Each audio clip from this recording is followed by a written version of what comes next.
So we got blurry baby, focus baby, blurry baby, focus baby, happy baby. What's going on, guys? Today's review is because I was being lazy and because it's really convenient to use your phone when you're recording, and I was looking at my videos and they weren't the best of quality, so I wanted to get away with using a phone, lens, camera, and long story short, don't get one.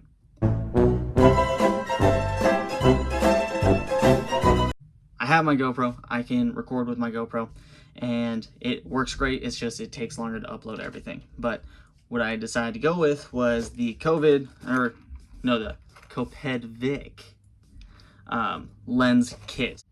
So when I got mine, everything was fit in here super loosely, but it's supposed to look like this when you open it up. Everything was kind of all over the place in the foam when I got mine, but this is the kit with all of its parts and paperwork, all that good stuff.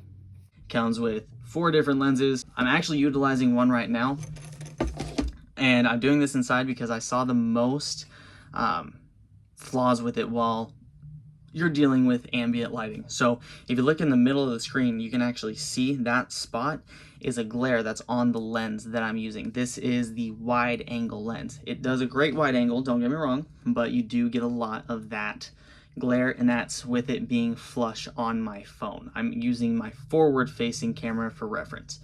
Now, it comes with this phone holder, which is adjustable, which is cool.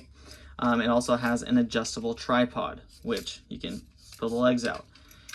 If you don't fully extend the legs to their widest point, they move around a lot, so that your phone was actually moving while you're utilizing it, which you don't want when you're recording.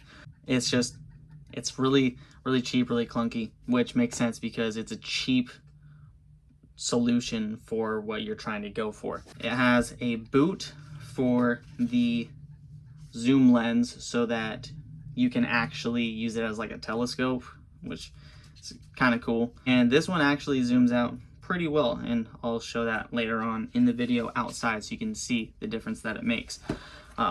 The lens that I'm using right now is the wide angle, and the wide angle comes with a macro lens as well attached to it. You just unscrew it, so I'm going to do that right now.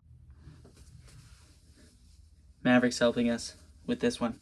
So we got blurry baby, focus baby, blurry baby, focus baby, happy baby. All right, now we're going to switch to the fisheye lens, which I don't like at all, but we're gonna do it anyways because it's part of what you get. And I want you guys to see all of it, even though I don't like it. Okay, so now we've got our fisheye lens on, and again with the ambient lighting, you can see right there that we have some of this glare on the actual lens. But with the fisheye lens on, you can see everything that's going on. So I'm not a real big fan of that one. The next lens that we have is this guy. So I'm gonna show you how this one works. It actually is pretty nice for a telescoping lens. I'm going to show you guys that one outside so you can see how that works. Okay, guys, so this is the zoom lens, and there's a focus ring on it that you can rotate so that you can go in and out on your focus.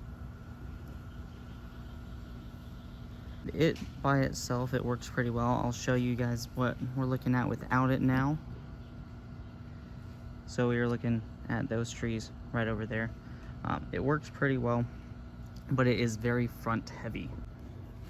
So with it being so front heavy, it really does not like the tripod that it came with. I'm doing the rest of the video with the regular iPhone camera so that you can see the difference in it. This is the iPhone 11 camera. The next part that comes with it that we're going over is the clip. So it cycles back and forth, which is helpful if you have the dual camera set up like I do.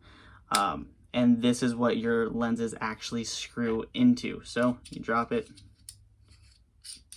screw it in, and that's how it works. It says that it works with most phone cases. I have a very low profile phone case, and it did not work well with the phone case at all. And then the clip itself is pretty big, and it said that it was gonna be a lower profile clip, so I wasn't expecting that to be as big. Overall, if you guys are using something like this for photos to improve your photo quality and you're not doing anything indoors, I'd say that it's a good way to go. If you guys are using it for videos, I'd say you're better off with just the regular camera, and he agrees. But yeah, you're better off with just the regular camera. It's much less to carry around with you. Or don't be lazy like me and actually use a legitimate camera for your filming, or a GoPro. Not saying GoPro is not legitimate. Just, you guys know what I'm trying to say. I really need to do better at using my GoPro for my footage, so I'm going to try and start doing that. Again, for photos, it'll work great, but if it's for videos, I would honestly save yourself the money, or save up some money, because this was like, what, 30 something bucks, and I would actually get yourself a camera that you can shoot videos with. Thank you guys so much for watching. Make sure to like and subscribe this video and this channel. You guys are awesome. Y'all have a great day.